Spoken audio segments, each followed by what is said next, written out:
All right. I was waiting on it to start repeating like it did over in Stupid O'Clock. Okay. The video did not repeat. I'm Dan Hollifield. Welcome to Last Man Standing. Um, I don't have the faintest idea what we're going to talk about tonight because Stupid O'Clock covered an enormous amount of territory in the conversational sense. But we do have Bill, we've got Stephanie, and we got Mike. So Good we're morning. doing Hi, great. Mike. Oh, Lord. Ah, Yeah, the cat decided that 30 minutes before my alarm would be a perfect time to wake up. mm, So here we well, are. I I have once again during the intro to the show and the outro to the other. I'm very glad that I have not decided that these are the headset that I'm going to write music with because it don't sound right with these. These are perfectly good for conversations, Yeah. but it does not have the range that the other headphones have that I used today to great effect. I hope. Um, yeah. Well, since they haven't seen it yet, Oh, I might as well share it. Wait, hold oh, on. No, I didn't share with sound right now. Hold on. Gotta tick that thing. There we go. Share system audio. There we are. go for it. Yeah, no, it's sharing. You should be able to see it. Mm, There we go. and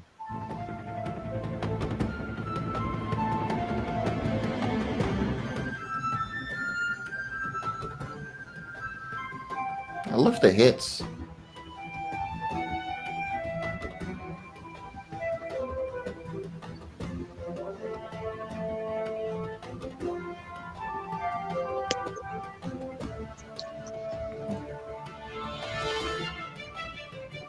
I love it. They're great stuff, That's man. good. That was Far good. out. That was excellent. So the last six well, seconds are black right now. They will be title cards, so that's why I've wanted 30 seconds. mhm. I did a very simplistic version of the video myself here with uh, Mm-hmm.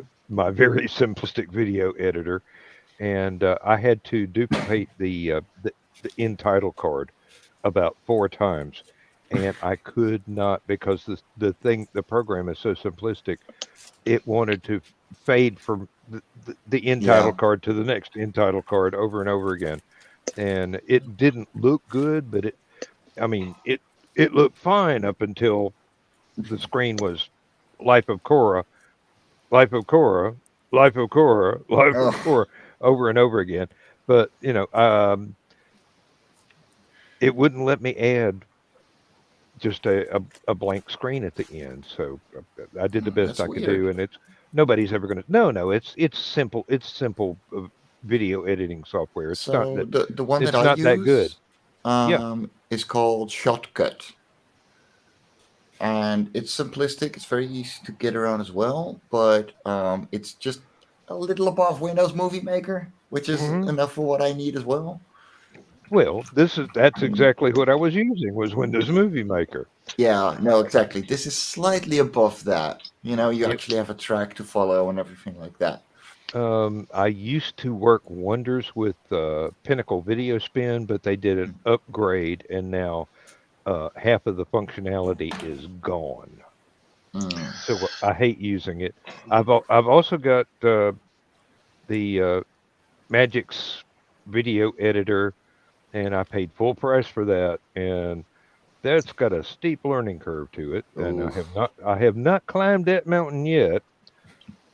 So for the simple stuff that I use, it's Movie Maker is more than enough. I mean, Yeah. um, I'll tell you the one that I have that is just as really technical as all the rest of them. I just do this.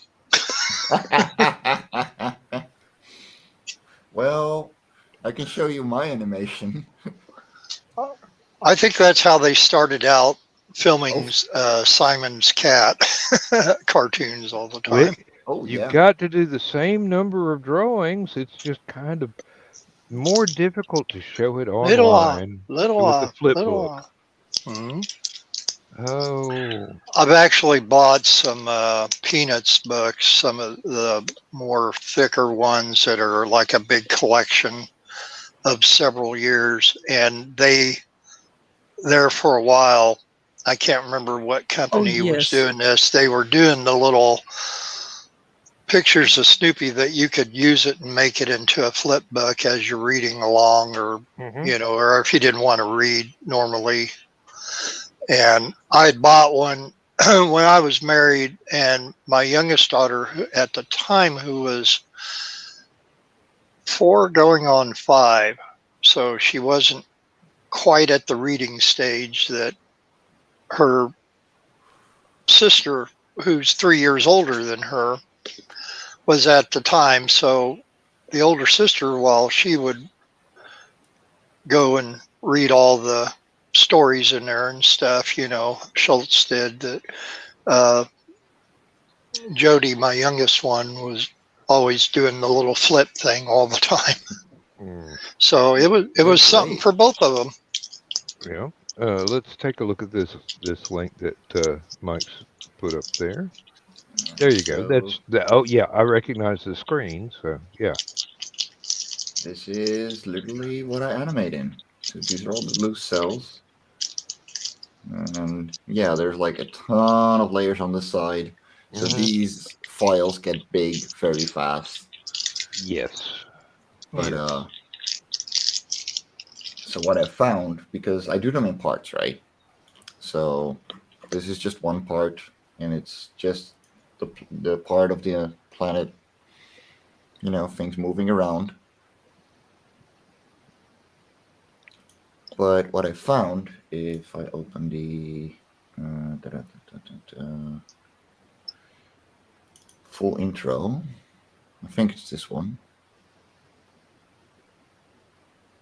So you can import Clip Studio files raw, and it will play it like a video to Ah another clip yes. file, a clip animation. So that allows me to just stick it all together without having to export it as a GIF or as a MP4, but just import it and get it over with. Yeah. It's great stuff. I love this program. It's It so looks much like it fun would to be. use. It looks like it would be fun. One of the major problems I had today, I just had the music program update itself Mm. about last month, and I haven't really messed around with doing anything else. And the layout is totally different. Ugh. I can't find the beats per minute, Mm. how to set I that. hate it when So, they change the layout like that. hmm Isn't and there a and way to like go into the view tab and drop down to alt view? I would love to, but I haven't found it yet. Mm. I looked, believe me. I don't really want to revert to the previous version, even though that was the one that I was most familiar with. But I have gone through many an upgrade on this pro. I've got one version that will not run on anything newer than Windows XP. Wow. Yeah. Okay, fair enough. And I keep one of those. I've got a desktop computer and a laptop that I no longer really use that much, but those things are for stuff that can never be updated because XP Yeah. will not handle it anymore. And it's basically it's 32-bit when the updates are 64, and Mm-hmm. just ain't fast enough. And besides, the computers are those two are really old. Now, before I leave for LibertyCon, I've got to pull my travel laptop out and do as many updates on it as possible. And that's Last time I used it was at Hallowcon. Hmm. So Halloween weekend last year. It has not been updated since then, as far as I know. But Probably have Tell a me few this of is them not. there, Dan. Tell hey, me I this don't. is not a happy kitty. That is a happy No, kitty. I don't know where mine is at. Probably Uh, being a rascal somewhere. Mine are outside the door of the office here, which is closed because Lindsay's gone to bed. I turned off my on the air light Hmm. in between shows, so she can sleep. I mean, the bedroom I've door is been open, looking for. and I've on been the air looking for light. one of them. Yeah, I at one time I could have sworn that Menards had one, and I thought, oh, that's cute. Just something to put on my computer desk here. Uh, that's Mine is. cluttered, but Excuse me. and then all of a sudden I didn't see it anymore, and I actually had them look it up on their website, and it never showed them having it. And I said, well, no, I'm not crazy, or at least in that sense, but um, Mine is nothing near that deluxe. It doesn't even say on the air. It's just an LED candelabra bulb with a teeny tiny Goodwill purchased l- half lampshade on it. Not even a full lampshade. It's like half, and it goes up against the wall to cover the light bulb, and it's right above the door to my office. And I've got it mm, to where Go. I just flip a switch and it's on, and it lights my way down the hallway to the bathroom. That's perfect, you know.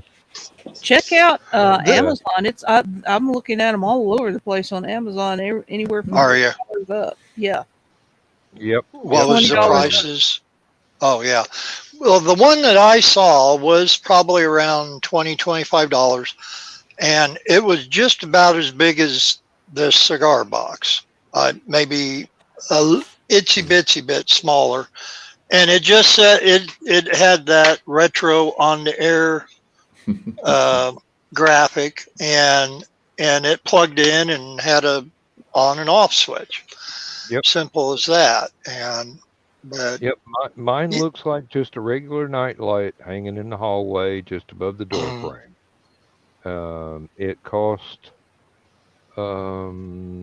including buying um, the cord with the switch in it, that it also had the teeny tiny candelabra bulb socket, and a brand new LED bulb and the little lampshade.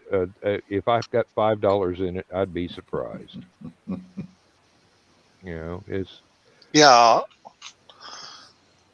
well, one of the perks of living alone here is that I don't have anybody typically come in and interrupt me or Yeah, anything.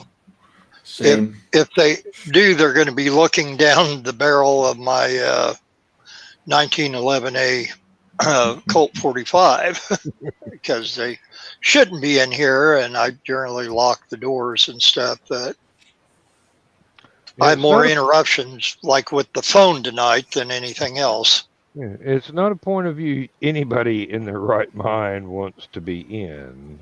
Let me tell Mm, you, but no. no. Um, Basically, mine's just a light for the hallway, and when it's on, Lindsay knows that the camera is live, so she won't come in because she does not want to be on camera.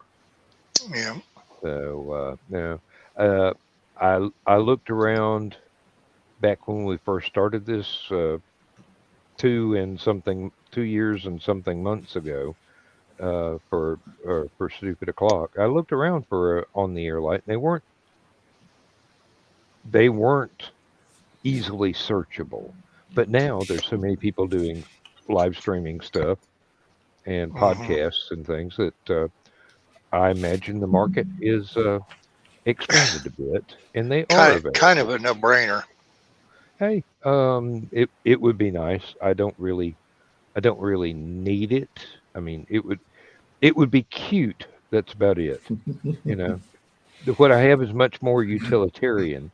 So and much cheaper as far as I know. I mean, this is a little bitty LED light bulb, and it's once it warms up, it's plenty bright, but it's very inexpensive to run.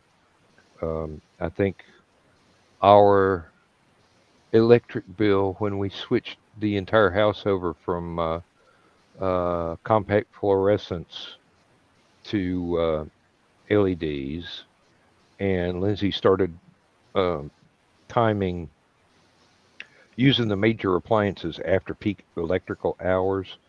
Electric bill went from $230 a month to $60 a month. Oh yeah, that'll do At, it. at one time, she had it down to $40 a month.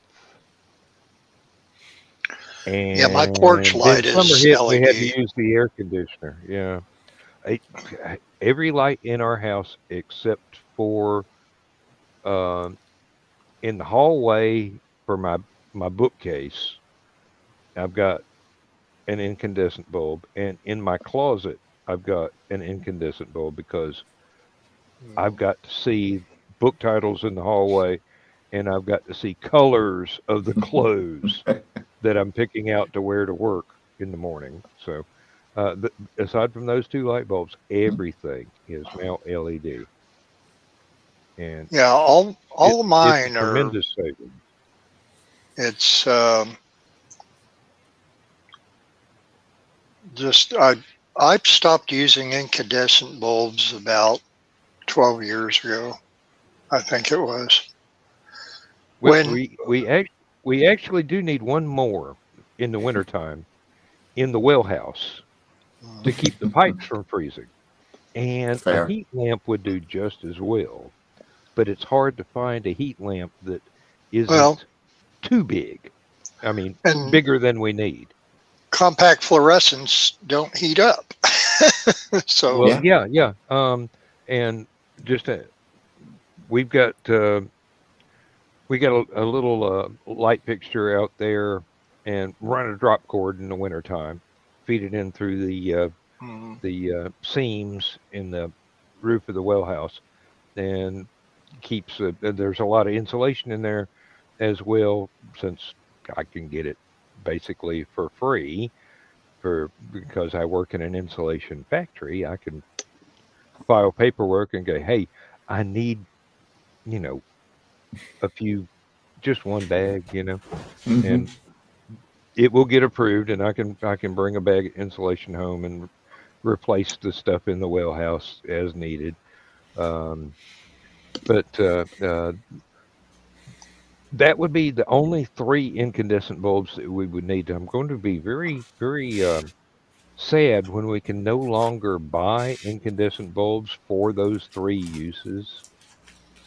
I mean, I I need bet you one could to put still out get them heat, and overseas.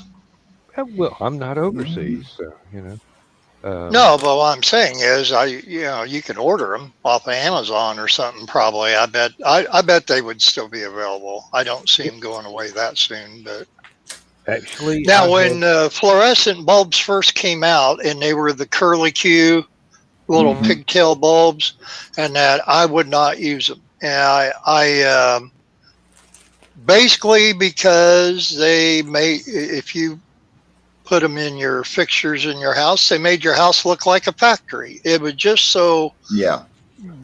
blaringly bright Mhm. and just not great at all. When they came out with the compact fluorescence that looked like a incandescent bulb, and it was actually a soft white Yeah, Yeah. fluorescent light bulb, then that's what sold me. And I I still have three of the original ones that I bought almost 10 years ago that I'm still using in a couple lamps in the living room.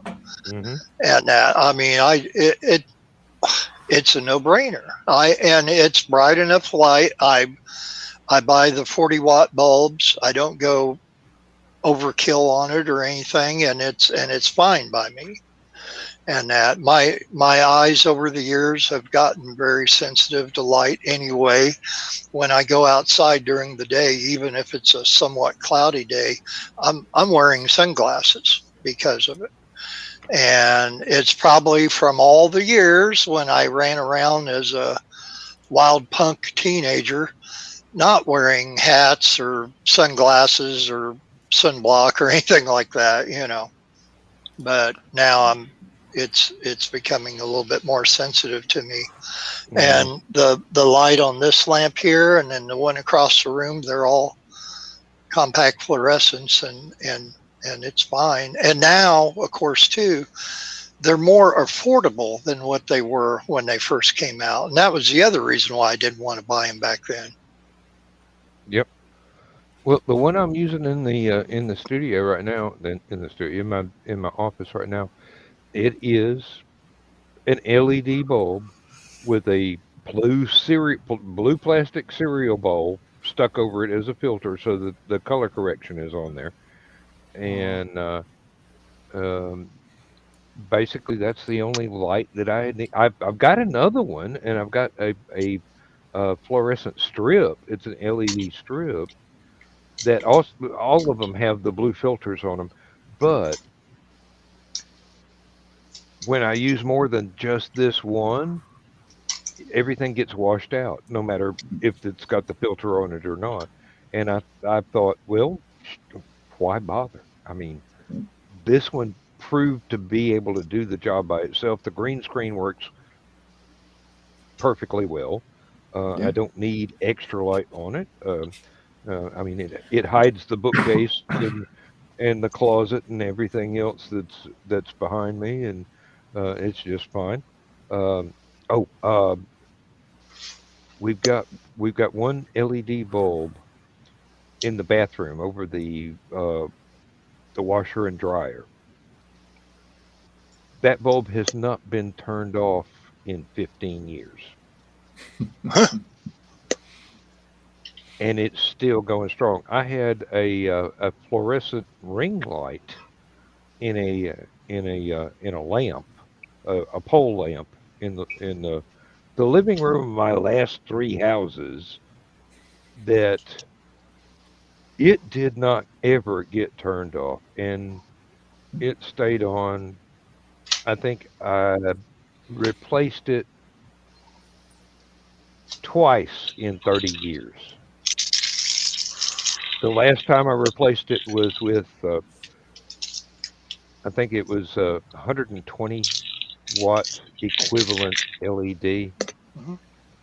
The fluorescence long gone, and it's, gives off about the same amount of light as a 60 or 75 watt incandescent. Um, Basically, it's just so I can walk around in the house at night, um, or when I was working night shift back when I was on swing shift, it looked like somebody was home. There's Yeah. lights in here that basically stay on. Um, we've got timers that turn stuff on and turn stuff off.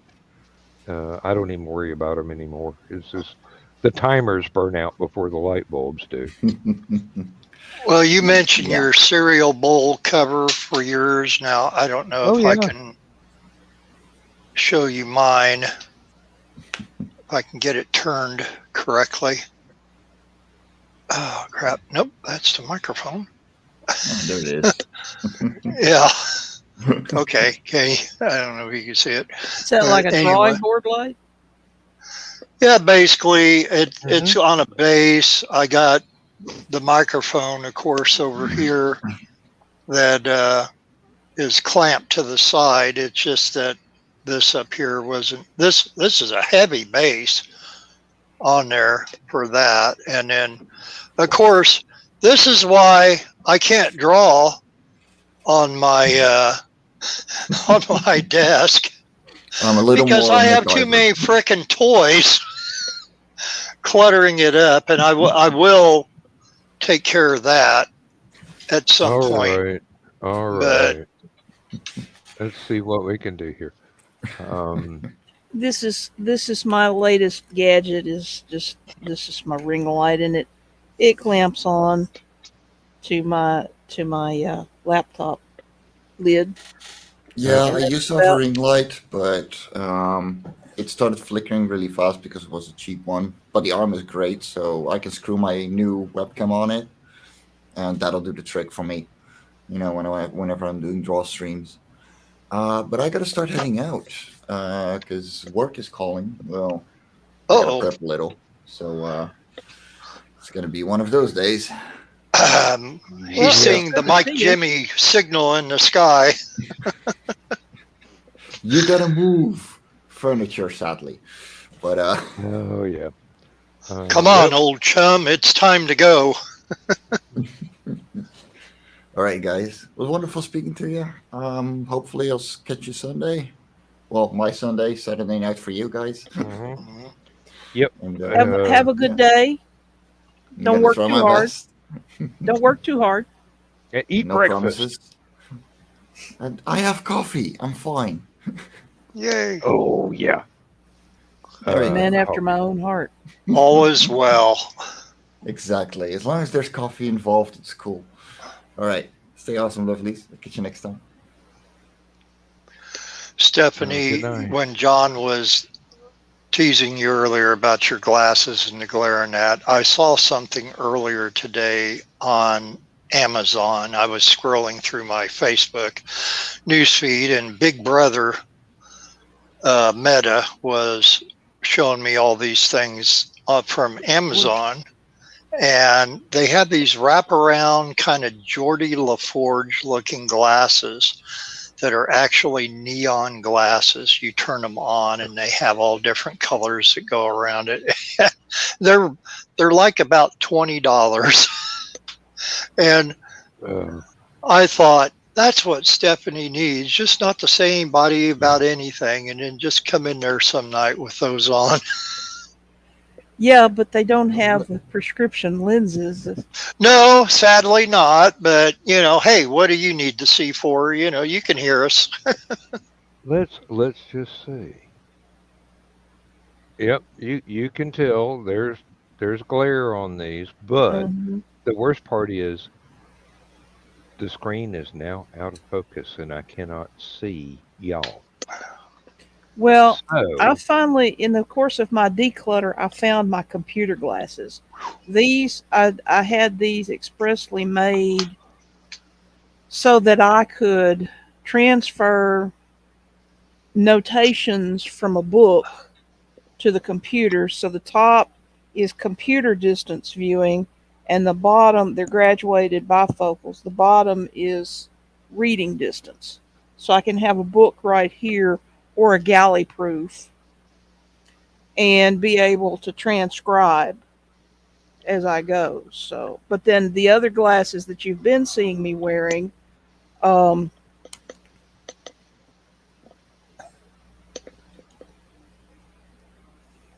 these are my distance glasses. So, Well, the ones I've been wearing all night because I was working on that Batman sketch are my drawing glasses, which are basically my reading glasses. And then what I just put on now, which are kind of more like Dan's. Anyway, these are my ones that I just use, which are a little bit more low profile, but still have the same prescription strength that I can read the comments and stuff. My Zennies, but yeah, yeah. these are from Zenny. yeah, All of my glasses are. I Now, I love had a Zenny. well. It turns out I'm allergic to nickel, and I had some glasses that I had gotten from a local optical place, and I was getting sores on the sides of my face where the earpieces touched the sides of my face. And I couldn't find reasonably priced glasses frames that didn't have nickel in them because it's jeweler metal, has a Mhm. nickel admixture in it. And so I found on Zenny, these are actually these are stainless steel, and these are titanium. Mhm. Oh wow. So and very very affordable. Cheaper than I didn't even run these through insurance. It was cheaper to just go ahead and pay them outright than it was to pay the copay from what the insurance paid on the glasses locally. So, Now, when we were at one of the local fabric shops, I found I found these that would clip onto my regular glasses, and they are extreme close-up sort of magnifying. Think what you see listed as reader glasses, but these are, like 5x, 6x. So when I'm working on something teeny tiny, I can clip those on my regular glasses, and I everything is right there where I can see exactly where to put that microscopic Phillips head screw in the little hole and tighten it up for whatever project it is or whatever I'm working on. Taking watches apart is about what these things are for. Mm. I don't know why they had them in the fabric store unless it helps out little old ladies that are doing extremely delicate and precise needlework. I yeah. mean, it zooms right in. I mean, well, little old ladies. I shouldn't make assumptions like that. But anybody that's doing sewing of that uh, delicacy, where you need to see in between the individual squares, the individual weaving of whatever background cloth that you're using for your uh, embroidery or whatever it is. It's neat when you're painting little teeny tiny details on models. Using a 000 brush, you can you actually can see the tip of the 000 brush, and go in there and you can make that X-wing fighter look really good. Um, Lord, like I'm building a model right now, but I'm not. Um, could have used these back when I was building the sailing ship models with all the little finicky details. That Lindsay complains that it's incredibly hard to dust because of all the individual ropes for each individual sail, and it's all. This place is incredibly dusty, so I don't.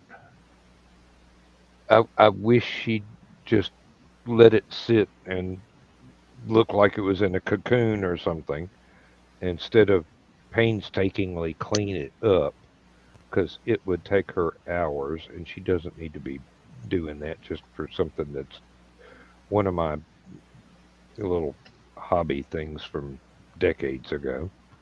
Um, Speaking of that, Dan, okay, you built ships and stuff and mhm. that when you were young, and Stephanie, I'm assuming you probably did something similar, maybe with rocket ships or whatever. Before AMT came out with, I don't even remember what scale it was of the Star Trek original series Enterprise, and then they came out later with the Mr. Spock and the Mhm. Galileo 7 shuttlecraft, and then the exploration set that had the phaser communicator and tricorder. I believe it was AMT's first version of the Enterprise, which was a much larger version than the one that you would know from the 70s. Yeah, And larger than the Revell version anyway. Yeah. yeah, and they actually had a light kit that came with it. So Oh you could yeah. light up the nacelle pods and on the bridge and so on and so forth. I remember that. Uh, Finding one at a rummage sale, but I didn't. They wanted $10 for it, which in the mid 70s I thought was just way too much. And so I didn't buy it, but I'm trying to think of who put out that model of the Enterprise. If that was also AMT or if that was, like you said, Revell, or I know Aurora always did all the superhero ones and a lot of the science Yeah. fiction ones and stuff. And then, but I, Yeah, the model of the flying sub I had was probably Aurora. It was I mid had '60s. I had the Enterprise, and I had a Klingon.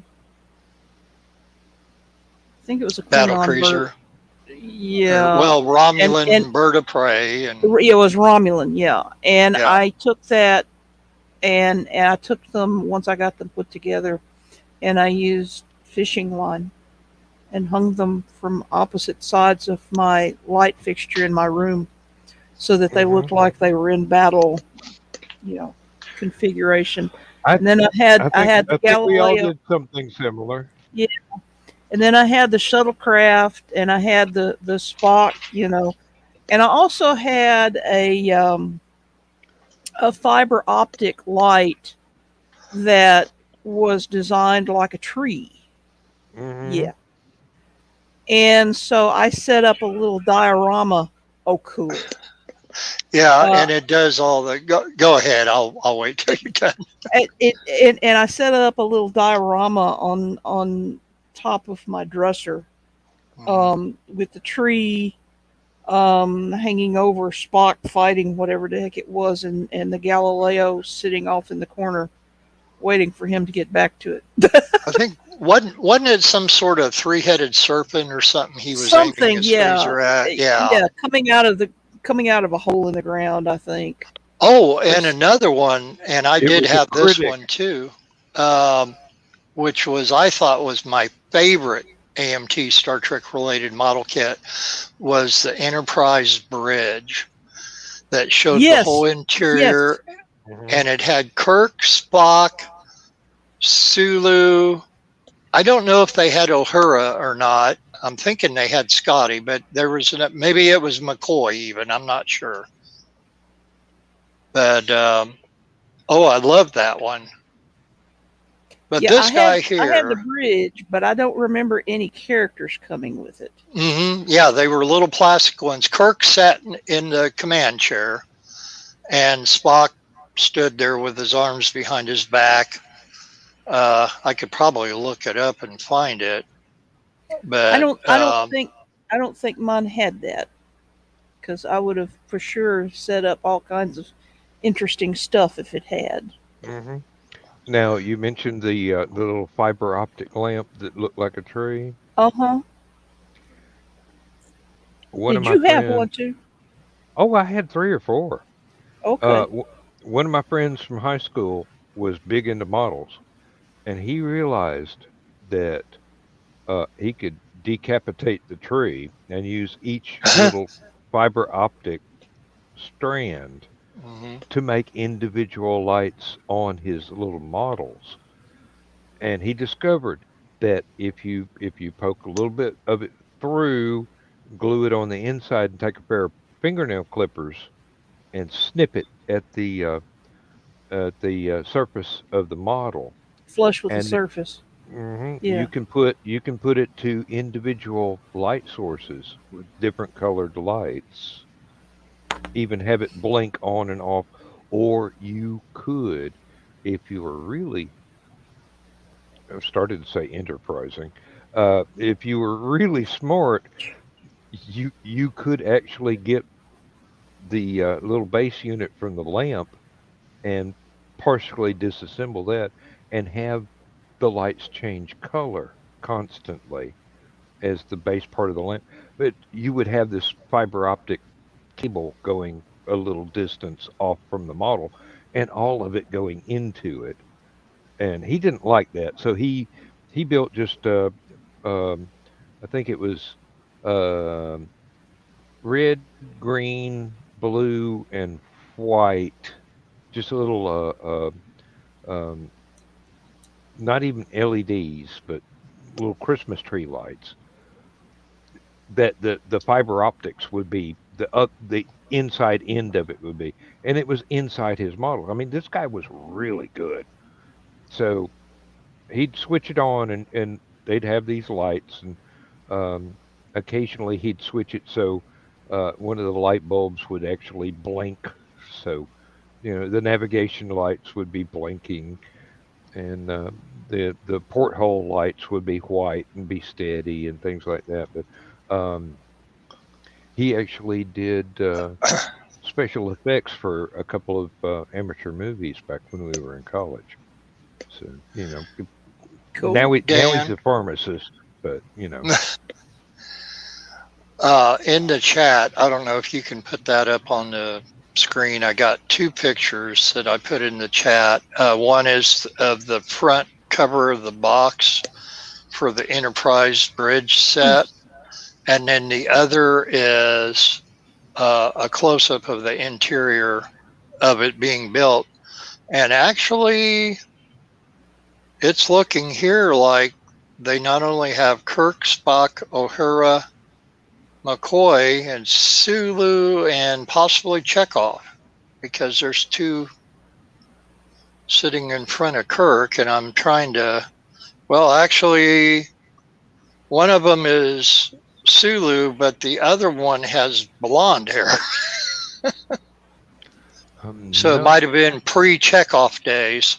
Okay, that's the box cover. Yeah, and that was AMT, I think, It looks that like originally AMC. came out with that. And then the other picture will show you a better.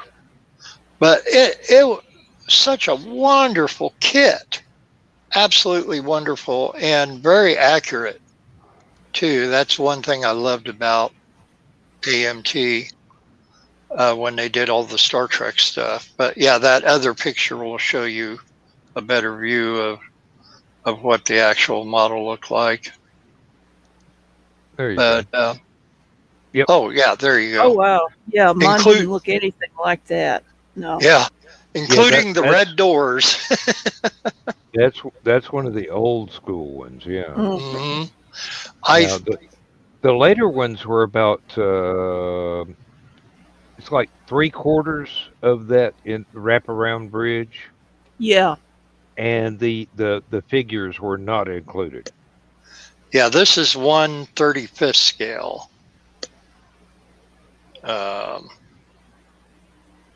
And I'm trying to see when that first came out. But I gotta.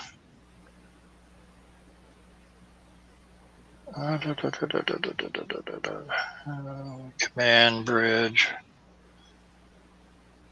Oh, okay, that's previous stuff. All right.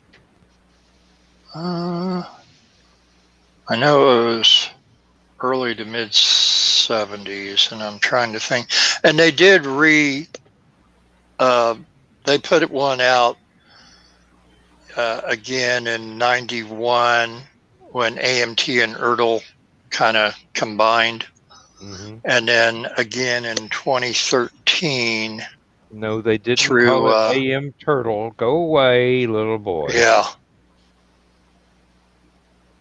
2013, it was actually a different company called Scalemates, I think. I don't know. I Maybe think I not. remember. I think I remember that vaguely. I think I had stopped building models at that time, but I was still looking at them on the shelves of the stores. I still look at them today. There's a lot of things I'd love to do, but I've got other. If I don't want to build something, I've got a house I live in that needs repairs. You know,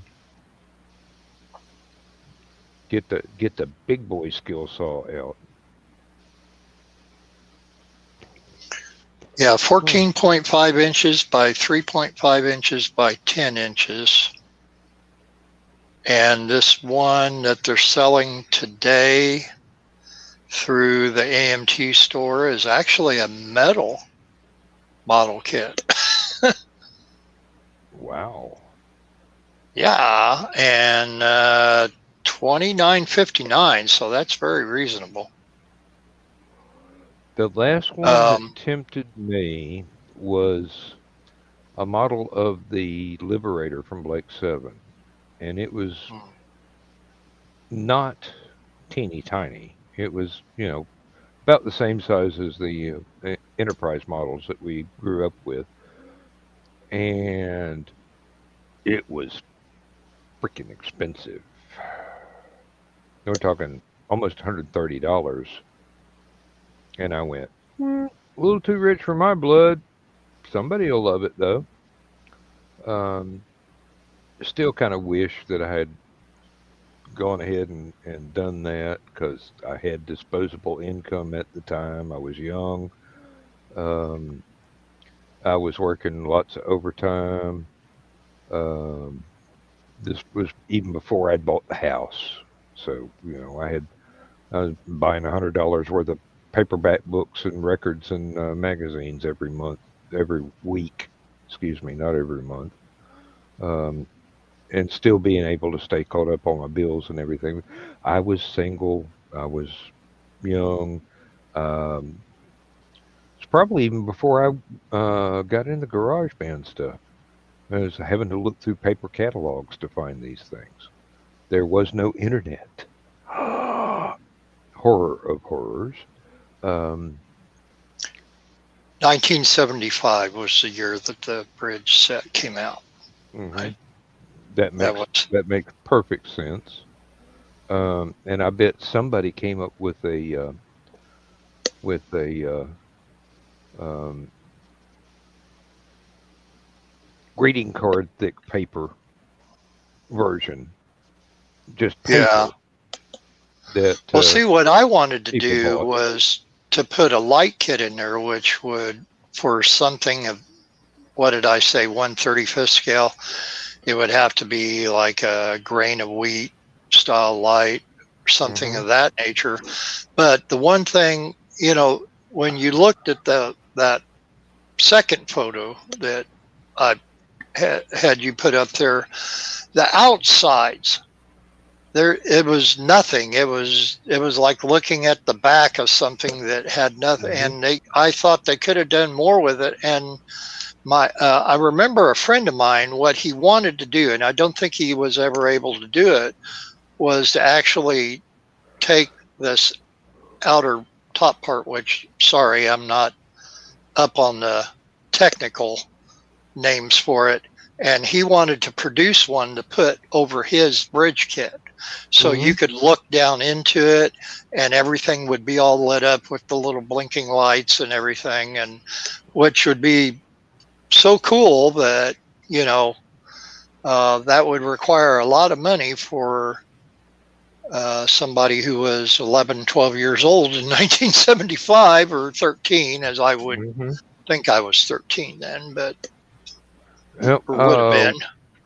once Star Wars came out, a lot of model builders my age started collecting what could only be called micro junk, little bits and pieces of stuff that we'd taken apart, and it would be glued on to the outsides of different models so that it actually had a three-dimensional texture, not just a smooth plastic shell, but it would be parts, sort of like well, we were inspired by the amount of detail that was on the Close Encounters of the Third Kind mothership, that sort of thing, Mm-hmm.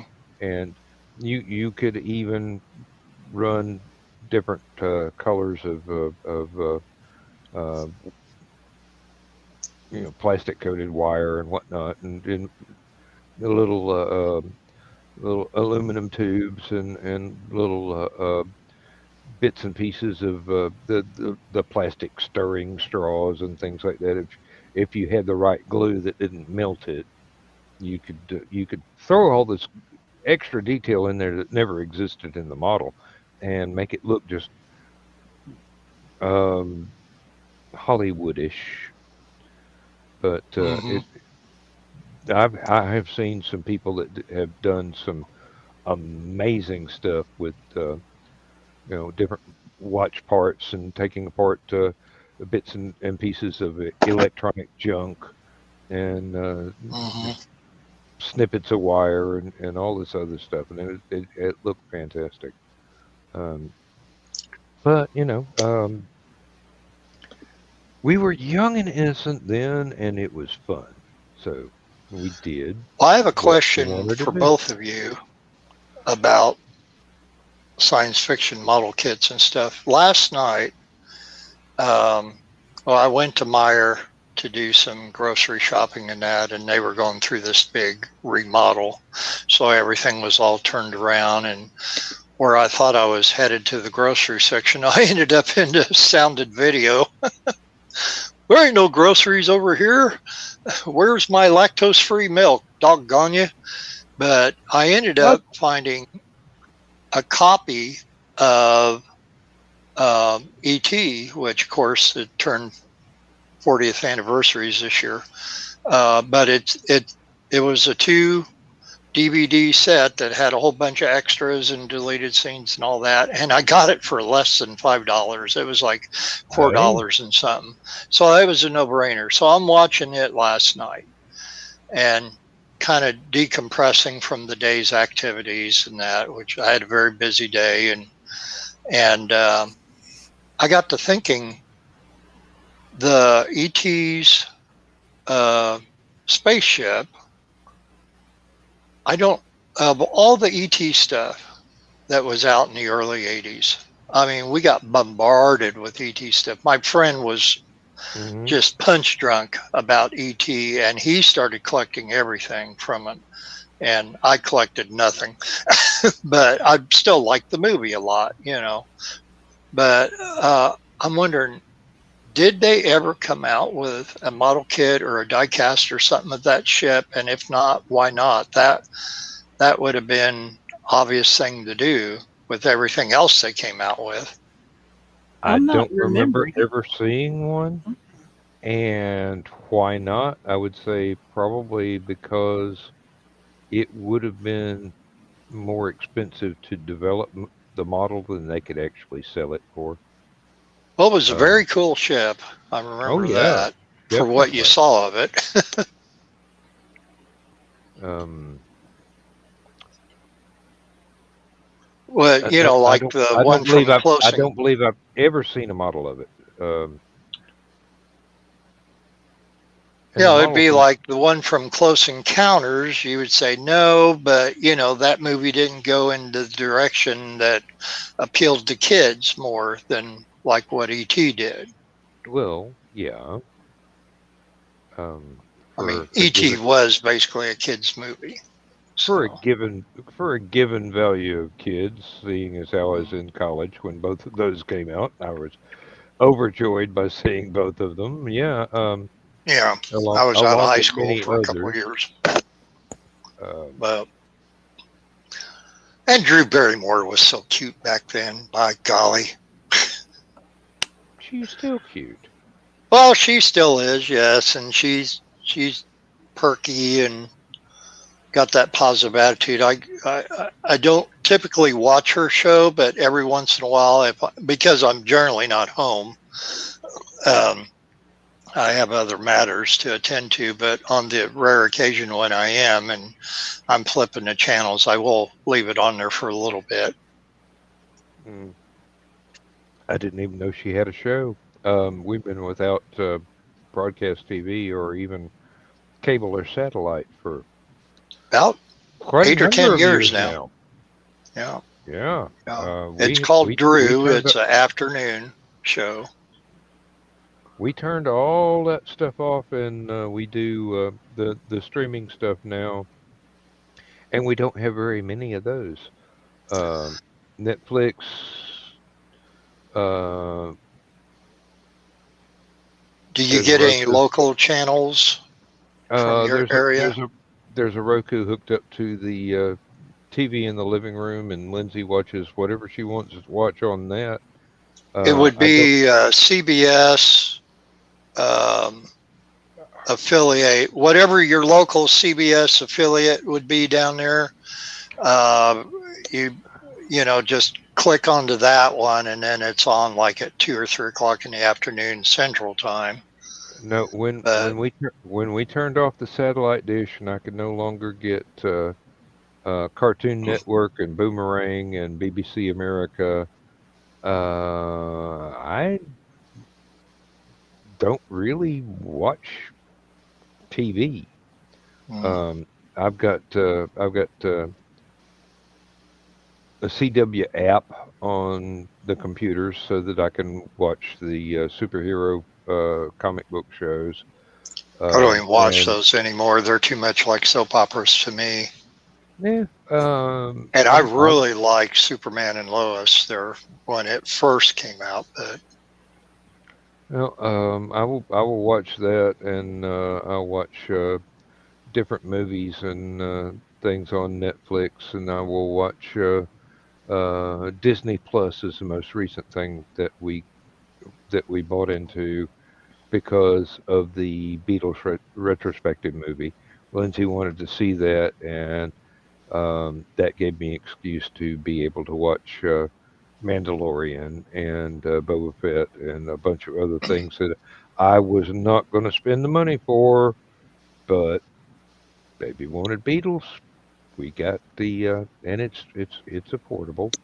Um, Matter of fact, speaking, it's keeping one of my credit cards alive. Now that I've paid, now that I've paid the balance off, we get this. We've got two streaming services on that credit card, and um, another streaming service on another credit card, and basically that's $10, $20 between the two of them. Every month that keeps that credit card alive. Now that I've got it zeroed out, basically. Um, well, and it's helping your credit score too. So, yeah, it's a monthly bill. I pay that and a little bit extra, and use. We're going to put the hotel stuff for LibertyCon on one of them um, really soon. Well, next week, and mhm. then we're going to buy a new refrigerator and stove and microwave and Well, I have a Discover card that I share with Laura that I use for our Chicago trips, and yep. I think yeah, Discover is the one that I use for conventions, and then I've mhm. got a Mastercard through my union Well, that I yeah, use because for a lot of other stuff. So it yeah, just Discover, you just earn the having a money back on it. That's what's so good about it. eh, just Y'all don't want me keeping to keeping tell the you cards about alive after they're paid off. Mm. I mean, go ahead, y'all. Stephanie. Y'all don't want me to talk about the experience I had with credit cards in the wake of Daryl's death I Oh, I can can because imagine. understand. I had several credit cards that simply because his name was on the card, both our names were on the card, Mm. but because his name was on the card also, they killed the cards. Mm. And I wound up with exactly one credit card that I could use for anything. Mm. And it was an Amex, and not everywhere takes Amex. Right. And so, Yeah, it's Steph aggravating was, as all get out. oh, this was Um, more than aggravating. I spent 2.5 hours on the phone getting passed from person to person. And it wasn't even a case of it will expire at the end of the month. It was effective immediately. Mm. hmm And these were the cards that we had all of the auto pay stuff set up on. Yeah, yep. Um, when I get a little bit older, I'm going to have to set up something special for Lindsay, just in case I go first, so that all the auto pay stuff comes off something. Well, I'll be paying the bills on while I'm still here, but you know, It'll be in her her name. her name on it. She wants a joint account for I forget if it's at the bank or if it's a just a credit card, and I'm going. That's not really the best idea. Not because one of us is going to clean the other out. It's exactly your situation. If one of If it's the bank, if it's a bank account, you want both names on it. mm-hmm, That's what I Yeah. found out. But yeah, if it's a credit card, you need cards in individual names. mm-hmm, And that's how they do them these days anymore now. They don't say, well, you know, it used to be you would have duplicates of the same card with the same card number on it, but then one would say authorized user. Now they're actually issuing, well, like the Discover that I have with Laura, because I'm doing the trips for her dad and I was doing groceries and things like that. We had thought that it was going to be the duplicate card as before, and they said no, we do individual ones. So she had to text me and say, hey, you're going to get this email from Discover asking you for some personal information, and don't report it as spam. It's all legit. It's all about the card. And Hmm. I, you know, including social security number and that. And I'm like, whoa. But Well, it was, you know, it was legit for that. But at it's at it the just moment how they that do it now. at the moment the only things that we have that are the same account, but the cards do have individual names on them, is like Mm, Kroger and Home Depot. mm, That's it. That's it. it And turned out that I had a Discover card also, but Daryl and I had put it away some time back because what we would do would rotate through cards. Well, mm, something comes up, we max this one out, put it aside, work on the other cards for a while, and I forgot it was there. And when I found it, I called the Discover card people. They were so nice. They were so mm. helpful. Because I told them, I said, y'all are not going to kill this one on me, are you? And I told them what had happened with it. Oh, no, no, ma'am, no, ma'am, no, ma'am. We're going to help you out here. And not only did they help me out, they were like, we're going to personalize your card. We're going to put your initials on it. What color do you want it to be? Mhm. So I mean, They they didn't like, do that for me. well, Mine's a typical gunmetal gray. mine's purple. um, At least I think it is. um, So better check. But yeah, they nope. were so nice. I've got a printout with Look at this boring card. I've got a printout with all my passwords to everything, all my logins to everything, I and don't Lindsay have knows how to get to it. I don't have any of that for Daryl. Well, I've not been able to log him out of any of his. I can't log into any of his social media stuff. I can't log him out of any of his social media stuff. Hey, Chris, hey, I can't shut it down. I can't anything because I can't log into it. nope. So I've got it. It prints out to like 3 pages, but it's everything she would need, and she knows how to get my computer turned on, the password to get into it. She knows exactly which file to click on to get the huge list. There's also a printout in the briefcase that I take to conventions so that I can access accounts with the laptop, which does not have all that stuff recorded in it. Because you know, it's just one of those things. Um, the iPad, her iPad, uh, our phones. I've been just absolutely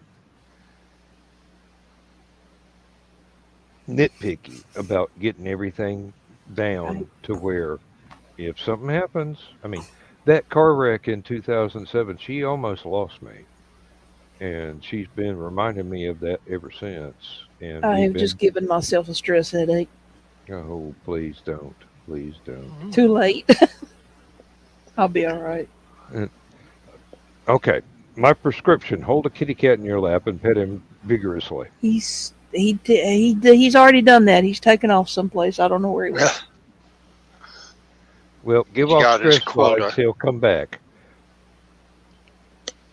Yeah, and she's worried about all this stuff. And I'm I going, don't blame her. well, I'm doing everything I can do. Yeah, Um, good for you because I couldn't get Daryl to well, um, love him to it just, pieces, but that was one thing he could not deal with. well, I've had too many computer crashes to where I needed to know what the login for this account was, what the login for this account was, what the passwords for everything was, what the um, activation codes for things were, so that they didn't get turned off. Um, all of that, everything. I went through. I spent at least uh, 3 months going through everything I could on 4 different computers, and two of them just barely functional, and trying to collate all this information so that when the barely functional ones are no longer functional, uh, and those accounts cross over to stuff that we actually use uh, on the more up to date ones, that I am able to find it and she is able to find it. I mean, it comes in handy for me too. I mean, good grief, I've got stuff recorded from 7 computers ago. You know, it just so happens that some of the accounts I use will save logins and passwords from computer to computer because Mhm. the program is not dependent on that one box. You need Is to have a folder like what was left Nita Lanning when her best friend died to take over uh things, which it was very painful for Nita, but it uh was something that in the long run is helping her. Um, Well, I'm hoping that I can convince Lindsay to do likewise, so that if anything happens to her, I can get into her iPad and laptop and her desktop and everything else. Because, you know, just because I've got all this stuff for me doesn't mean that I'm the one that'll disappear first.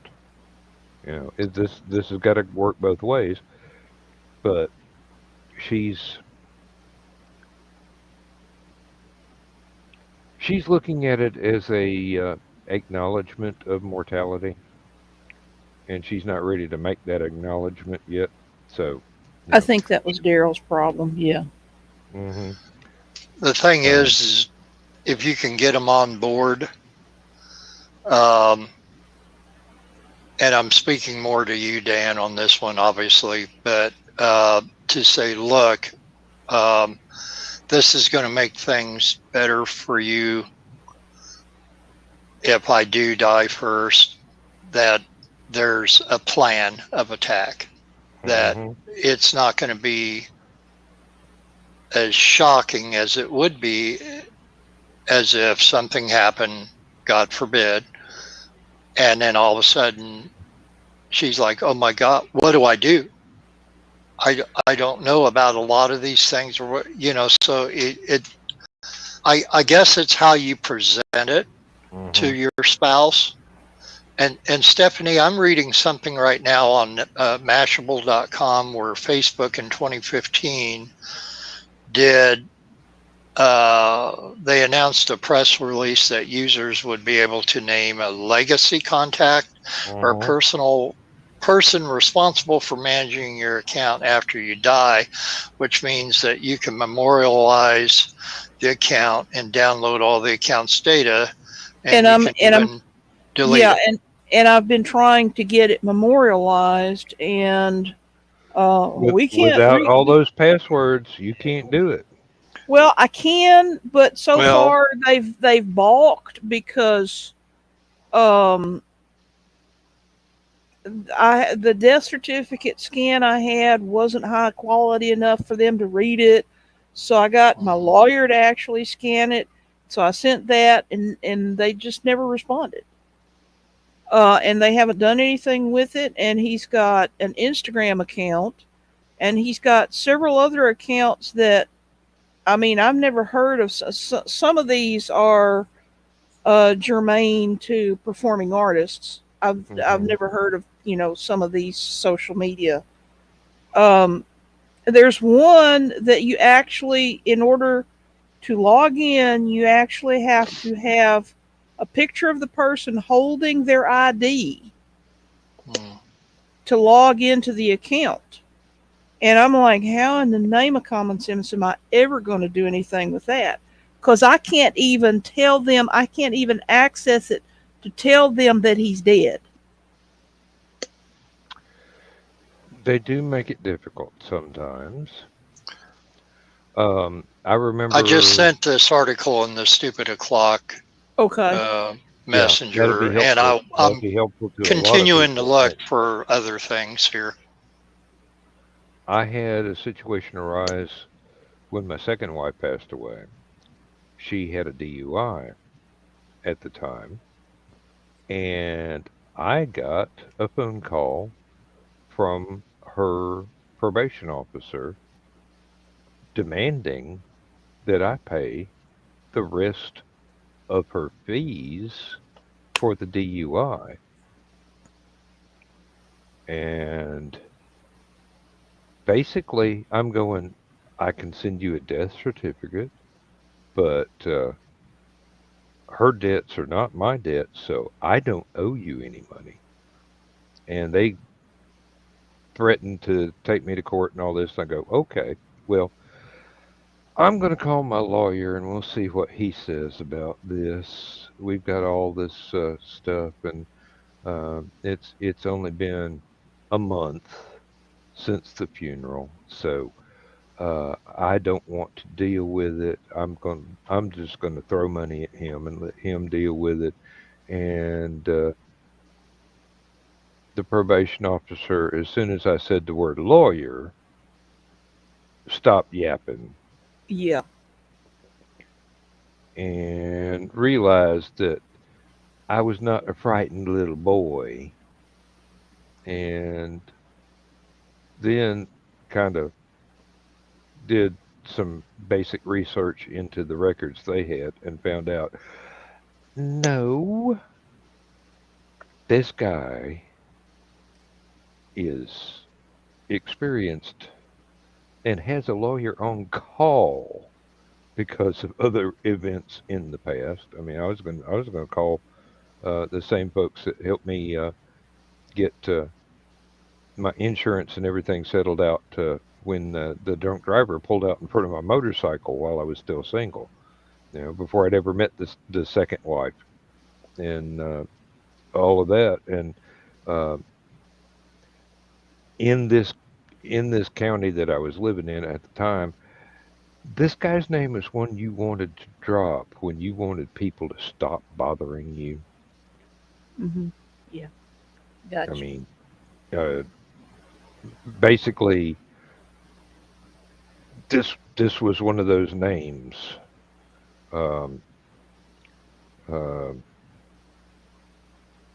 he wasn't a criminal lawyer, but he wasn't a criminal lawyer either. if the distinction is clear. Mm-hmm. Um, but he had a lot of experience and had an entire office full of people that were willing to file all kind of paperwork just to make sure that life flowed smoothly. But it all came down to here's the death certificate. I don't owe you nothing. My name Yes, ain't sir. on the DUI. I told you, give off Yeah, the vibes. He will appear. there's the kitty boy. The Yes. kitty boy. No, I don't think you need to be crawling up there. I think you need to come across here and curl up with me. Nope, you're gonna turn around and go back. Okay. Mhm. Elrond. Well, he can't hear me because you got headphones on. Okay. Mhm. Come on. Come on up here. Yeah, it's all right. Come on.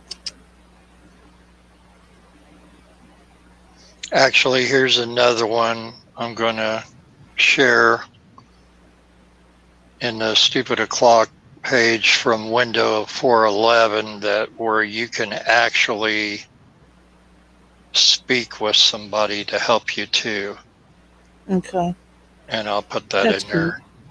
Here Yeah. we goes. Now we got the kitty boy. At least give you a couple of them to go off of there. Okay. I appreciate that. Yeah. Oh, no problem. I have my very first Facebook account is floating in the out there somewhere in the Facebook atmosphere, and Oh, I wasn't I hacked even or found the anything, but stuff for my MySpace account. yeah, I never did. Oh, I didn't get in And for that. and my live journal from back in the day. And once in a what was great that one? while, I'll still get email from my MySpace. I can't figure out how to shut the thing down. I still get people liking stuff on my live journal. And since that's now owned by Russians, I delete that as soon as I see the notice, you know. I can't think of anything that I said on MySpace or LiveJournal that was worth anybody's attention these days. Um, When you said you Dos know, Padania the other night on the show, that's probably it. yeah. Oh no, mine. I wish I y'all could didn't. hear the purrs. I didn't get hacked or anything like that. It was just that I forgot my password. I accidentally logged myself out. Thankfully, at the time, I only had about, I think, 30 Facebook friends. So I would go into it, find the friends that I had in there, and then have to send them person messages after I created the newer account.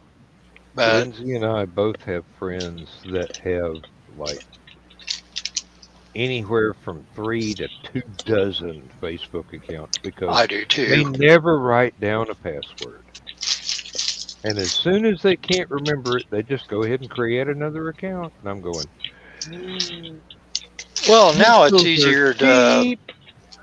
it's easier to retrieve a forgotten password more Yeah. now than what it was years Mhm. ago. So Well, it's not and too much an issue. for Aphelion, I made sure that there are people that know everything they need to know. If anything ever happens to me, they can shut Well, it down, they can keep it running, whatever. I've got a Um, document right over here on my table that I've got to review. It's a draft version of a trust that is I'm having a lawyer set up for my books. mm, yes, Uh, so I actually found somebody that was willing to be my um, um, what is it, literary executor, mhm. and I have made him promise anything happens to me, Lindsay gets paid for every book that gets sold as long as they get sold. Yeah. And he goes, no problem, my honor. So Laura's been on me about doing a living will, which I know I should, even though I'm actually going swinging to the upside. health-wise these days. But Mhm. back what you were saying about people with multiple accounts. I have a friend. I won't mention his name, just in case he is listening. He has numerous accounts, only because he would alter his name a little bit. He would get shut down by Facebook or YouTube and that because of something he did when Danville first encrypted their scanner frequencies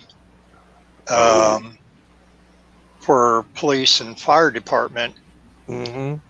He figured out how to break it.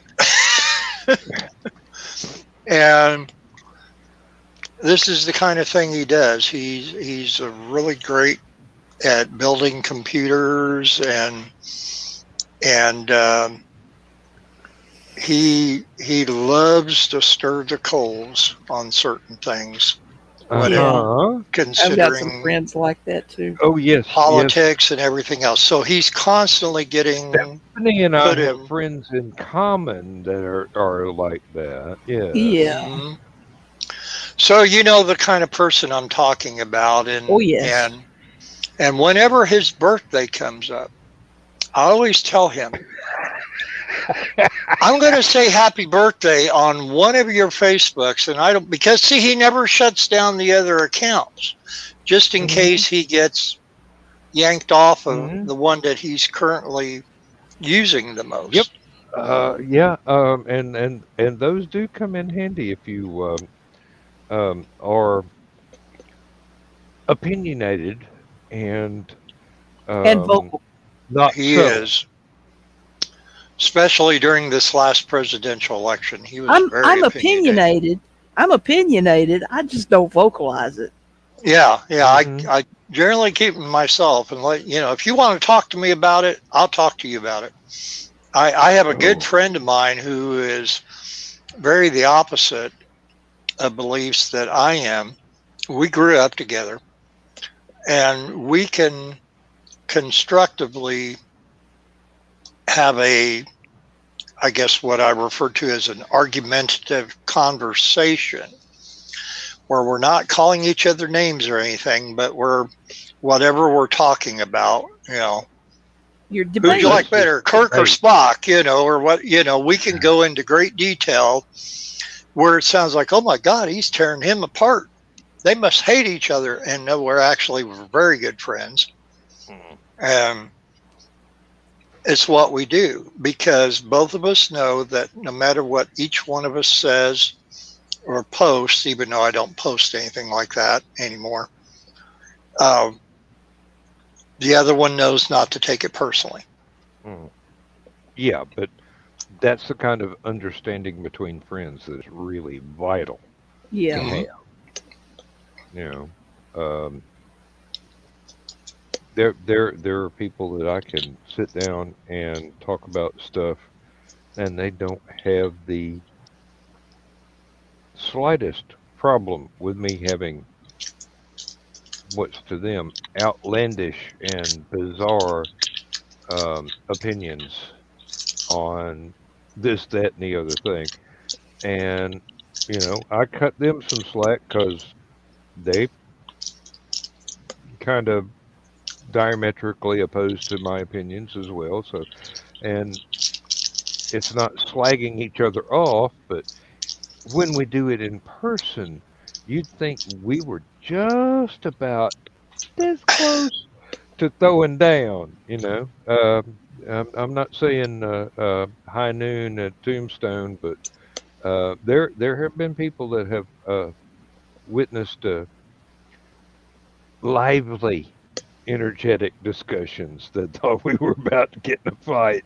Mm. Just oh, I cannot think of one person that I've ever known, and both of you are included in this, that I agree with 100% on anything. And I think if I ever found that person that I agreed with 100%, or they agreed with me 100%, I would think that was Satan coming after me to Well, lure me to hell or something, and I would probably run away from them quicker than anything. Oh, the one person I have found that I came closest to agreeing with 100%, I married him. Mhm. So I can't say that. Me either. Not any of those times. No. Um, Lindsay's got her opinions. I got my opinions. Um, we don't get argumentative about them. Um, Matter of fact, it's got to the point now to where we just go, "Oh, I know you're not going to say this. You're not going to like this, but I'm going to say this." And no, I'm not going to argue with you about it. You believe what you believe, and I believe what I believe, and you fish on your side of the creek, I'll fish on my side of the creek, and let's not try and get the lines tangled up in the middle. don't cross the streams. Yeah, really. A lot of times, if you have the understanding with another person, whether it be your significant other, as far as a spouse or close friend, Oh, like yeah. how I am with Laura, and that those things don't really bug you so much. And Yeah.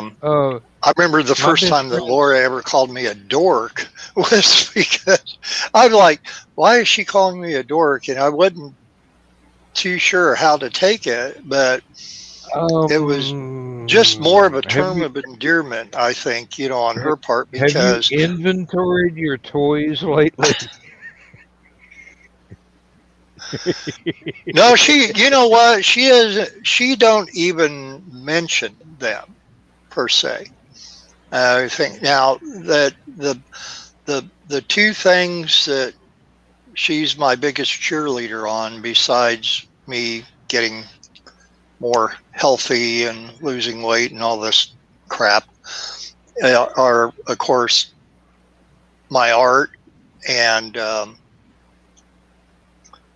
really, she, even though I don't believe it, she claims I have a very good memory for a lot of things, and that because we'll be hearing something, or I'll make a reference to something I know she won't get, but then sometimes I actually wonder maybe if she does get it and she's just kind of pretending and she didn't want to admit, because then that would give me the opportunity to call her a dorkette, which I actually have anyway on a couple of occasions. She kind of ran right into it and she admitted it, but no, I mean, I really think that um, it's more positive. What was it? Cindy kept had a question on her writers. I don't know if either one of you are in her Writers on the Edge group. And she had a Hmm. question about competition or something like, God, now I can't remember exactly what it was. But basically, I'm going to paraphrase this and I'm probably going to butcher it as I do it. That which she was asking which that you liked better, as far as activities where you compete against each other or work with each other. I'm I'm guessing. Um, well, my first thought was like sports and stuff like that, Hmm. and I said competitive because um, instead of everybody getting the trophy for participating, the one, two, or three people got the trophies because they actually did better, and it encourages you strive to be better at certain things and to set goals, and not just kind of ride the wave. You know, sometimes it's good to go against the current a little bit. Now, having butchered her question, I'm going to have to look it up and say it the right way. It's all right. Don't worry about it. Oh Um, boy. yeah. I'm kind of happy that my best friends in all the world for the longest time. Uh, there's quite a number of things that we don't agree on whatsoever, and our attitude is pretty much, so what? We don't have to agree. So that was the actual question, Mm. and it was referring to games. Mm. Um, I've And seen a I lot of say friendships. competitive mainly because it gives you incentive to strive to do better. I've seen friendships destroyed by a game of Risk. Seriously. No, I Uh, believe you. I believe you. I was just, I mean, Well, you you get Cindy some responded to you my get some answer. serious stuff going on there. She said a little friendly motivation, and I said, well, it's all friendly until the boxer throws the first punch. And then she says, if attacked by a group of clowns, go for the jugular. And it just gets stupid. It got stupid from there, okay? Or it probably Yeah. got stupid from my statement about the boxer, but for some reason, sometimes I just think of the goofy things. We are familiar with the kind of jokes that Cindy posts, and she's Gotta love her. oh yeah, um, yeah. Um, it- I I was a farmer and I didn't grow that much corn, but still, Monopoly, yeah, Monopoly, Chris. That's another one that will destroy a family. Uh, although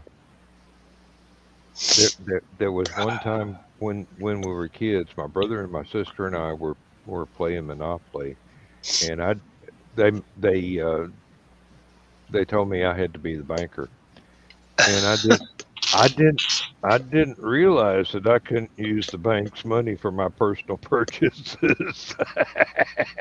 I was embezzling massive amounts of Mhm. funds. My brother still won, but oh, when I I was figured out never good at it.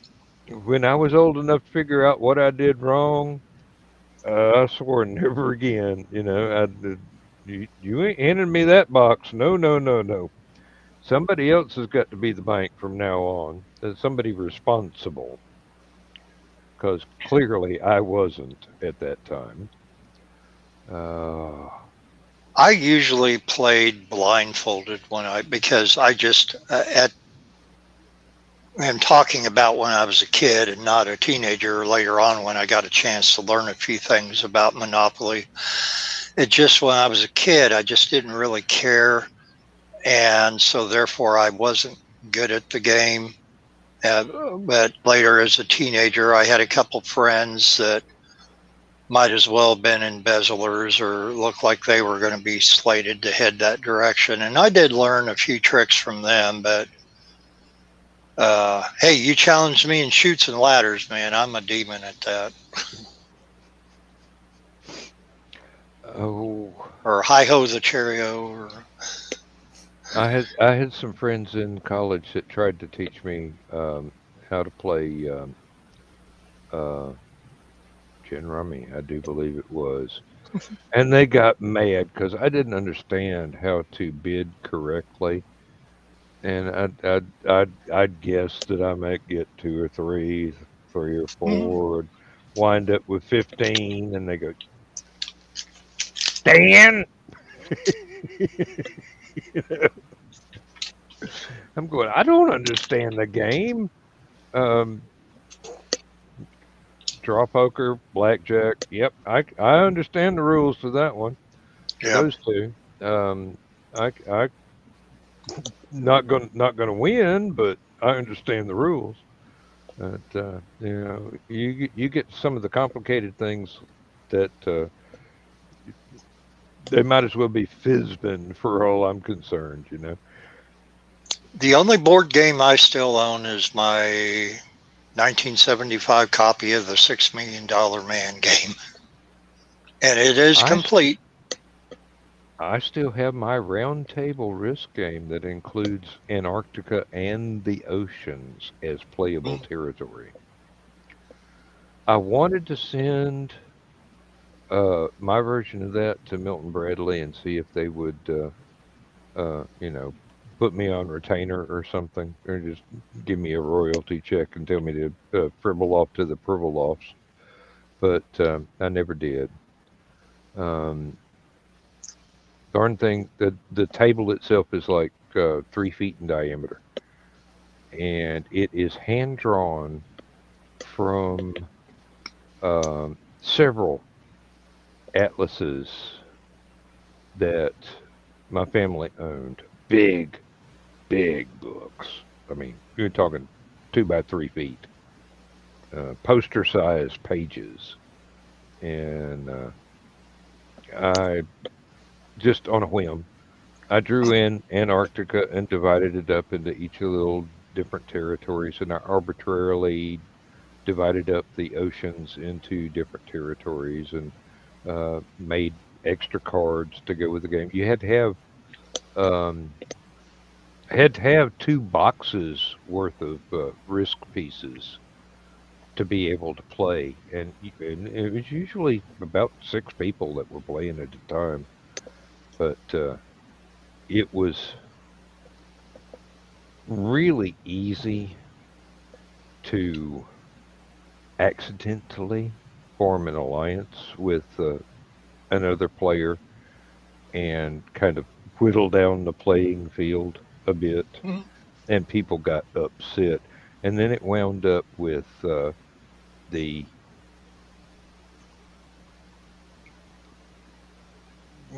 supposed partners playing each other at the very, very end game, and that was cutthroat as all get out. Oh yeah. Uh, Stephanie, I think Dan had his own axis of terror that he utilized with a friend during those games. let, Wasn't just Hey, him. yeah. And remember what game they were playing in ET? mm, That let kind of made it full let scale. let's just say if you weren't uh, really accepting of the concept of an army move and a navy move at the end of each term, you were not playing to your best advantage. And the Atlantic Ocean was one that was really easy to travel through. there were there were some places that the maps, I did not draw them purposely that way, but it turned out to be there were parts of the Atlantic that were just about as advantageous to have all the cards for as Malaysia and Australia and thereabout. If you, it was just about the same thing as having all the purple cards. You had a definite advantage, and we played several people that actually got the concept, and they'd be out in the Pacific building up this huge fleet, and then all of a sudden they go, okay, gonna move here. Okay, end of my turn, gonna move here, and everybody going, you can destroy the entire world from that square. How many weeks did it take you to play one game? It usually took about 2 days. Yeah. I mean, everybody had to go to work the next morning, get off from work, come back the next night, start all well, not start all over again, but pick off, pick up where Continue. we left off. Yeah, and um, there were there were some frayed tempers from time to time. I mean, these are people that they started off with two Risk boards shoved together, playing with two different or two, um, well, two entire Risk boards and all the pieces and all the cards at the same time. So there was a way to jump from one board to the other, and I mean we were inventing our own rules at the time, and then I came up with this round table thing, and the people that were tired of just playing the one board, the one game, really were excited about it, and some of them actually got really good at it. Um, One of my best friends was cutthroat as all get out, and he usually wound up winning, even if I had invented the extra stuff. He wound up winning because he understood the concepts. Um, in some cases, it appeared that he understood them even better than me. So, board games have a way of polarizing people, especially if they're not the simple kind of board games that you would play as a child.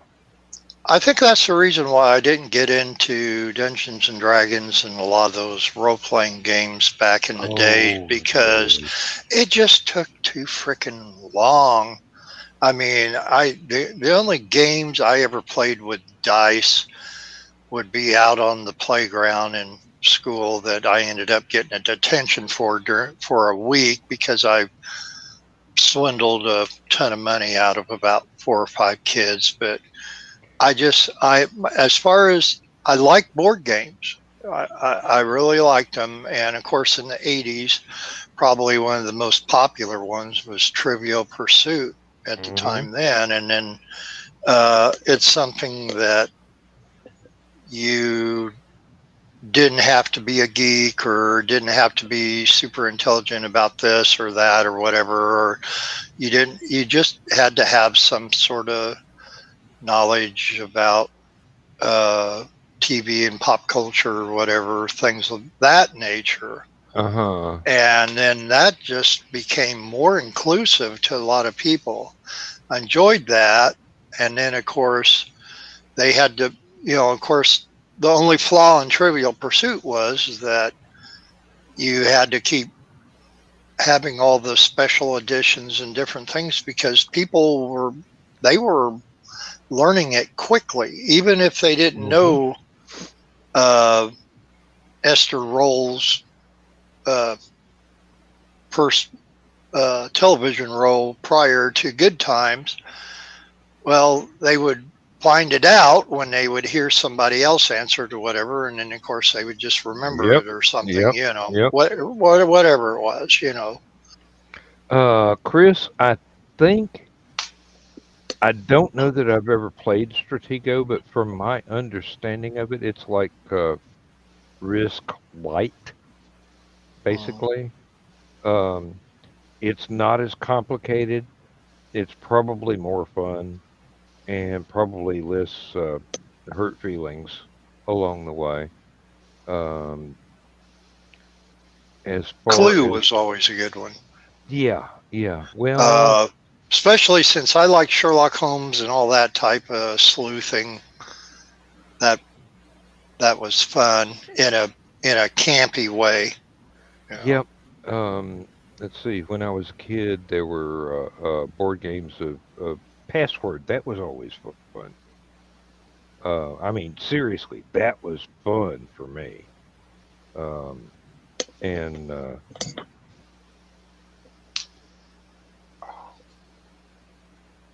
my family always hated me when Jeopardy was on. I'd be sitting there reading a book. They were watching the show. They'd ask a question. I'd And give you'd the look up and answer. answer it and go, yeah, and go I right wouldn't back to even. reading. I wouldn't even. I wouldn't even look up. I'd just answer it and turn the page. And they just go. Good thing he's adopted. He's not. Should have been.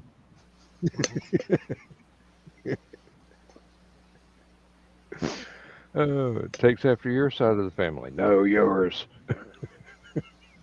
I was more of Oh a Wheel dear. of Fortune guy. Yeah. My grandma Yep. watched both, but she tried to get me. She goes, "Oh, come on, Billy. You can think this out." And if you ever get the puzzle that is finally solved as luck is in the air tonight, please don't use the other answers. My all-time favorite game show on TV um, was, well, I like Password a lot. And that kind of got me into this. But Match Game 73, when that first came out, I would just Oh, the camaraderie between all the people in there, and Gene Rayburn, he yep. was brilliant. Between Match Game and Secret Square, I was definitely a child of the '60s. Believe me. Oh, the Hollywood Squares with Hollywood Squares, yeah, with what was it, Peter everybody. Marshall? Yep. That was a lot of fun, and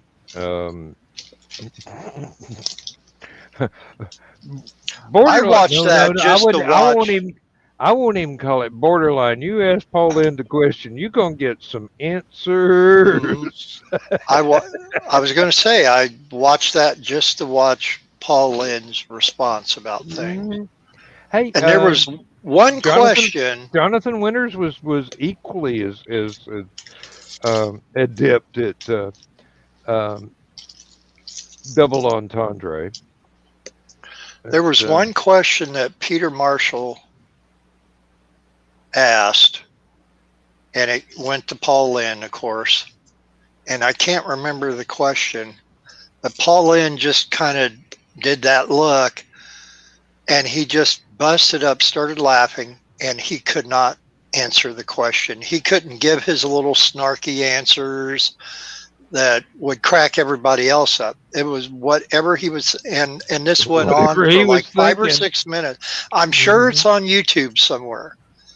And I wish I could remember what question it was that Peter Marshall had for him, because that, I think that was the only time ever in the whole history of him being on Hollywood Squares that um, he ever reacted that way. But I it think was I think priceless. my favorite one was, "Who told you about my elephant?" Yeah. There's several hours of not only Paul Lynn but everybody else's answers on there. Um, Dennis Weaver kept me out of the army. Yeah, y'all supplied the questions. We got the answers. 42 ain't the only one. Ah, I'll tell let's you see. another one on Hollywood Squares who was really funny in his own quaint way was Charlie Weaver, Yeah. which of course he Yeah. was there long before Paul Lynn ever came on. Um, another good one. Was it Henry Goebel? Uh, Oh, George Goebel. Goebel. George Mhm. Goebel. Yes. Thank you. Thank you. It's been a while. Yeah, there was a Henry on there too, but it wasn't Henry George. Gibson Henry Gibson. Gibson.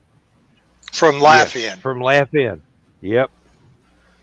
Oh, wow. He's the one Trivia. that held the flower and recited the poetry all the Poem time. by Henry Gibson.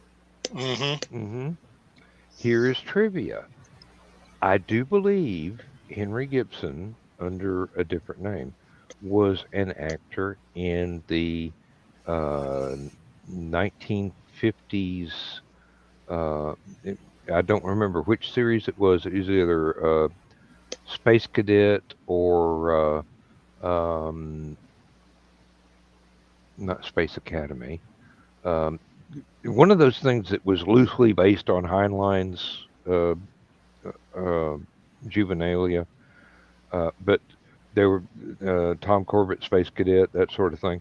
Um, he played a serious villain in one of those. I do believe it was him. It looks exactly like him. The voice is exactly the same. The name was different. So I'm thinking it might have been him. I'm Excuse Googling me, it now Alexa. I didn't Henry because ask you Gibson. nothing. His his Yeah, his birth name was James Bateman. yeah. could have been. I mean, this was a serious bad guy, psychopath sort of bad guy, and he did it really, really well in these 30-minute 1950s early um He also sci-fi used the shows. name Olson Gibson too. Hmm. I've never been able to look it up and find out whether or not it was actually him, but it looked like him. The voice was the same. It was just, it was so odd to see him doing a serious acting role when I had grown up with him being a comedian. It was really really a stretch, and if it was him, hats off to Other you. than appearances on the Tonight Show with Jack Parr from 1957 to 62, it's showing his earliest, and he was actually a guest host there too, but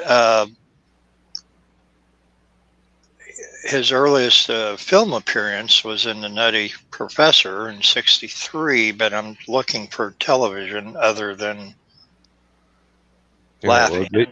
these were back when there were several teeny tiny networks that were broadcasting not very far. You Space Patrol, Tom Corbett, Space Cadet. That's the sort of thing. That's the sort of show it was in. Um, It's not. It's not. I'm not seeing anything earlier than 1963. yeah. Now, These would have been in the 50s. So yeah. later television work included a guest role on Star Trek Deep Space Nine, playing the Ferengi Nilva. I don't have my glasses on right now. In the 1998 episode Prophet and Lace, Gibson also had a leading role in season 5 episode of Stargate SG-1 entitled The Sentinel as character Marul, Marul. So he did appear in a couple science fiction television series, but it would Hey, be later in life. I am open to being corrected Le- that it was not him. It was just somebody that looked a lot like him and sounded a lot like him. But I'm Well, also this open is to the possibility it was him under his birth name, right. or And this I is mean only this was Wikipedia here, so you know that Wikipedia only puts out so much, but this would have been the same time period where um, oh bugger, aphasia. The name is not coming. Leonard Nimoy was playing a Martian in a Republic serial, um, way back when. Uh,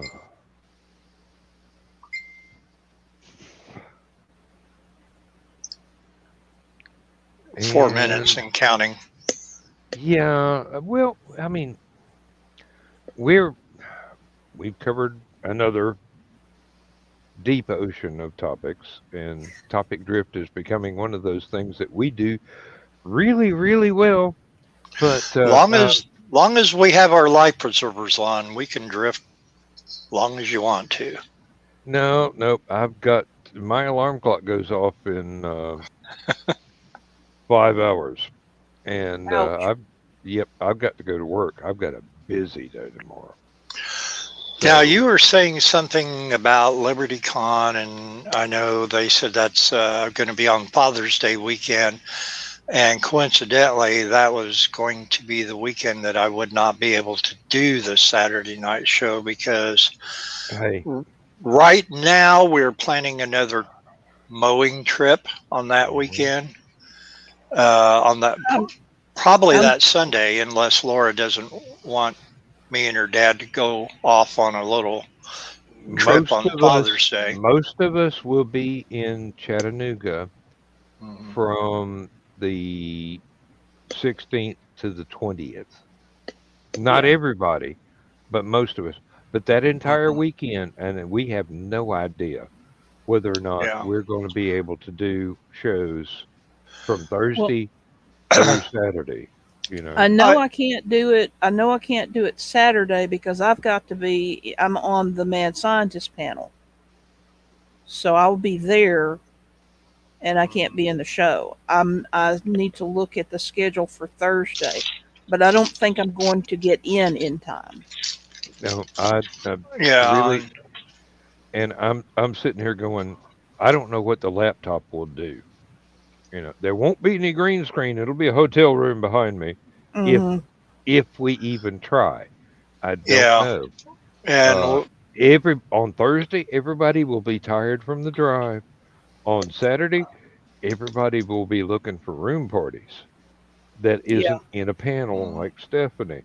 I've got I think on Saturday, I've got a 9 p.m. panel I've got to do. I think it's Saturday, and which means I've got to be a responsible little boy and not get too intoxicated before well, 9 o'clock. Um, and taking a week off isn't such a bad idea. And oh then you come back no, the next week, no, you got plenty to talk about. And yeah. Hmm. Um, it, it'll be fun, they said. All But right, folks. I don't see him being in the shows either night this next week. No, okay. let's go ahead and tell the bedtime story. And Okay. Yep. thank you for being here. Y'all have a good night. Chris, thank Bye, you. Candios. Everybody else in the comments that popped in, thank you. Good night, And everybody. we'll see you when the next opportunity presents itself. Good night.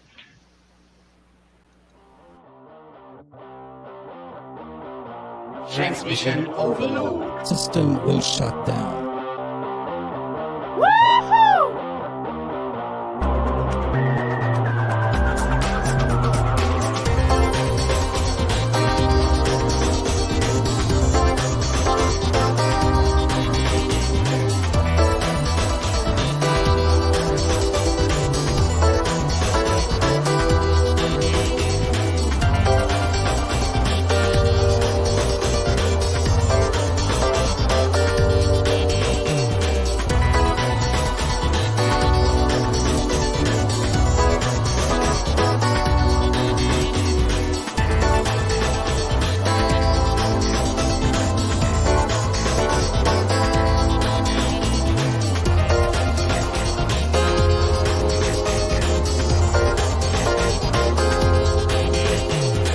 Transmission overload. System will shut down.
shut down.